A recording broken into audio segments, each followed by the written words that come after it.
Most danger in America doesn't announce itself with teeth bared or claws raised. It waits quietly, often just a few feet away, unnoticed. Across deserts, grasslands, forests, and even suburban edges, one animal has learned to survive by staying still rather than striking. It doesn't chase people. It doesn't hunt large prey. Yet it sends more Americans to emergency rooms each year than bears, wolves, or mountain lions combined. This animal is closer than most people realize. The rattlesnake is one of the most widespread venomous animals in the United States. More than 30 species and subspecies live across the country, from the southwest deserts to the forests of the southeast, from Rocky Mountain slopes to coastal plains. Rattlesnakes are not invaders or recent arrivals. They have been part of North American ecosystems for millions of years, long before roads, homes, and hiking trails reshaped the landscape. They are cold-blooded reptiles, meaning their body temperature depends on the environment. This single trait shapes nearly everything they do. Because they cannot generate heat internally, rattlesnakes spend much of their lives managing temperature. They bask in sunlight to warm up. They retreat to shade, burrows, or rocks to cool down. This need for warmth is why encounters often happen near paths, driveways, or open ground. Concrete, asphalt, and packed soil hold heat long after the sun sets, creating ideal resting spots. To a rattlesnake, these places feel safe and efficient. To humans, they feel familiar and harmless. Rattlesnakes are ambush predators. They do not roam endlessly in search of food. Instead, they choose locations where prey is likely to pass. Rodents are their primary food source. Mice, rats, ground squirrels, and rabbits make up most of their diet. Where rodents thrive, rattlesnakes often follow. As suburban development spreads outward, it unintentionally creates perfect conditions for rodents. Food scraps, bird feeders, gardens, and shelter attract small mammals. This draws rattlesnakes closer to human activity, not out of aggression, but opportunity. Despite their reputation, rattlesnakes are not naturally hostile. Their venom is valuable and costly to produce. They rely on it for hunting, not defense. When threatened, a rattlesnake's first instinct is avoidance. If escape is possible, it will take it. If not, it resorts to warning behaviors. The rattle itself is one of nature's most misunderstood signals. It is not a threat. It is a request for space. Each segment of the rattle is made of keratin, the same material as human fingernails. When the snake vibrates its tail, the segments collide, producing the distinctive buzzing sound. This warning evolved to prevent unnecessary conflict. Large animals, including humans, are too big to be prey. Biting them offers no benefit. But warning signals only work if they are heard and understood. Modern environments are loud. Wind, traffic, footsteps, and conversation can drown out a rattle. Many bites occur when a person never knew the snake was there. Most rattlesnake bites happen when the animal is accidentally stepped on, handled, or startled at close range. In these moments, the snake has milliseconds to respond. Because rattlesnakes rely on camouflage, they often remain still rather than flee. This strategy works well against predators that hunt by movement. Against humans, it can be dangerously effective. Their patterns blend seamlessly into gravel, leaves, sand, and dry grass. Even experienced hikers can miss them until they are nearly on top of one. When a rattlesnake does bite defensively, it usually delivers a quick strike and releases immediately. The goal is not to hold on, but to create distance. Venom is injected through hollow fangs connected to venom glands behind the eyes. The amount of venom delivered varies. Some defensive bites inject little or none at all. These are known as dry bites. They are more common than many people realize. Still, venomous bites do occur, and when they do, they are serious medical events. Venom affects tissue, blood, and the nervous system, depending on the species. Prompt medical treatment greatly reduces the risk of severe outcomes. Antivenom, developed through decades of research, has transformed survival rates. Fatalities are rare. But the experience is never minor. What makes rattlesnakes especially dangerous is not aggression, speed, or size. It is proximity. They live where people live. They move silently. They defend themselves only when there is no alternative. In many cases, both human and snake are reacting to the same surprise. As temperatures rise in spring and summer, rattlesnake activity increases. They emerge from winter dens, known as hibernacula, shared with dozens or even hundreds of other snakes. These communal dens help them survive freezing temperatures. When conditions improve, they disperse across the landscape, following familiar routes learned over years. Many rattlesnakes have well-defined home ranges.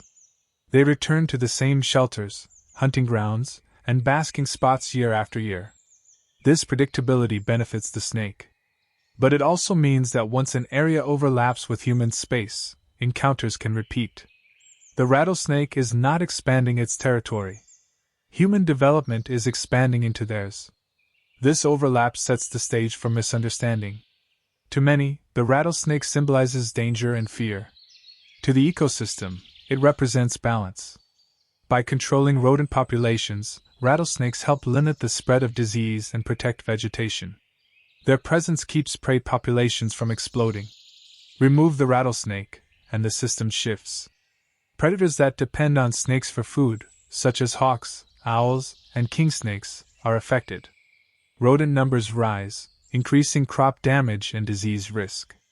The rattlesnake is not an intruder. It is a stabilizer. Yet fear often leads to attempts at eradication. In some regions, rattlesnake roundups and indiscriminate killing have reduced populations. These actions rarely make communities safer. They disrupt ecosystems and remove experienced adult snakes that are less likely to bite. Younger snakes, which may replace them, often have less control over venom delivery. The irony is subtle but important. The most dangerous animal is not dangerous because it hunts people. It is dangerous because it shares space with them, and because it relies on stillness instead of flight. Rattlesnakes are masters of patience. Their hunting strategy depends on waiting, not chasing. Using heat-sensing pits located between their eyes and nostrils, rattlesnakes can detect warm-blooded prey even in complete darkness. This sensory ability allows them to strike with precision, guided by temperature rather than sight alone. Once a prey animal passes within range, the snake strikes, injects venom, and releases. The venom begins breaking down tissue and immobilizing the animal. The rattlesnake then waits. It follows the chemical trail left by the envenomated prey, locating it once the venom has taken effect. This method minimizes risk to the snake. There is no struggle. No prolonged contact. This same strategy applies during defensive encounters. A quick strike is meant to stop a threat, not pursue it. Rattlesnakes conserve energy wherever possible. Their metabolism is slow. Meals can take days or even weeks to digest. Because of this, rattlesnakes spend most of their lives inactive. They may remain in one spot for hours or days, especially during hot weather. This stillness increases the chance of accidental encounters. Many bites occur when someone reaches into a woodpile, steps over a log, or walks through tall grass without seeing what lies beneath. Foot placement matters more than speed. Awareness matters more than fear. Rattlesnakes do not seek out confrontation. They respond to pressure, vibration, and proximity. When a person moves quickly through snake habitat, there is less time for both sides to react. When movement is slower and deliberate, snakes often retreat unseen. Seasonal behavior also plays a role. In spring, rattlesnakes emerge hungry and begin searching for prey and mates. In summer, they may be more active at dawn and dusk to avoid extreme heat. In fall, they migrate back toward winter dens, sometimes crossing roads and trails in the process. These predictable patterns explain why encounters cluster during certain times of year. Human behavior mirrors these patterns. Spring and summer bring outdoor activity. Hiking, gardening, and yard work increase exposure. The overlap intensifies. Despite common myths, rattlesnakes do not chase people. They do not stalk campsites. They do not seek revenge. Most bites occur on hands, feet, and lower legs. These are body parts closest to the ground and most likely to surprise a hidden snake. Alcohol is a contributing factor in many incidents.